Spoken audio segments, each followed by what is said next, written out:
നമസ്കാരം. JD ഫുട്ബോളിൻ്റെ മറ്റൊരു വീഡിയോയിലേക്ക് ഏവർക്കും സ്വാഗതം. ഫുട്ബോൾ ലോകത്തെ ഏറ്റവും പുതിയ അപ്ഡേറ്റുകൾക്കായി ചാനൽ മറക്കാതെ സബ്സ്ക്രൈബ് ചെയ്യുക.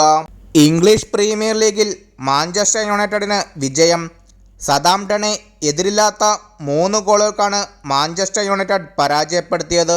മത്സരത്തിൻ്റെ 33-ാം മിനിറ്റിൽ സതാംപ്ടന് അനുകൂലമായി പെനാൽറ്റി ലഭിച്ചെങ്കിലും കാമറൂൺ ആർച്ചൻ അവസരം നഷ്ടമാക്കി. പിന്നീട് 35-ാം മിനിറ്റിൽ ബ്രൂണോ ഫെർണാണ്ടസിന്റെ അസിസ്റ്റിൽ മത്തിസ് ഡിലൈറ്റ് നേടിയ ഗോളിൽ മാഞ്ചസ്റ്റർ യുണൈറ്റഡ് ലീഡ് സ്വന്തമാക്കി.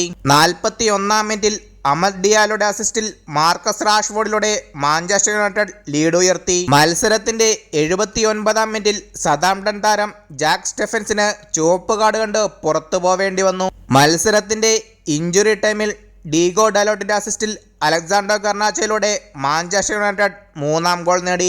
നിലവിൽ 4 മത്സരങ്ങളിൽ നിന്ന് 2 വിജയവും 2 തോൽവിയുമായി 6 പോയിന്റോടെ പോയിന്റ് പട്ടികയിൽ 8-ാമതാണ് മാഞ്ചസ്റ്റർ യുണൈറ്റഡ്. 4 മത്സരങ്ങളിൽ 4 പരാജയപ്പെട്ട സതാംപ്ടൺ പോയിന്റ് പട്ടികയിൽ 19-ാം സ്ഥാനത്താണ്.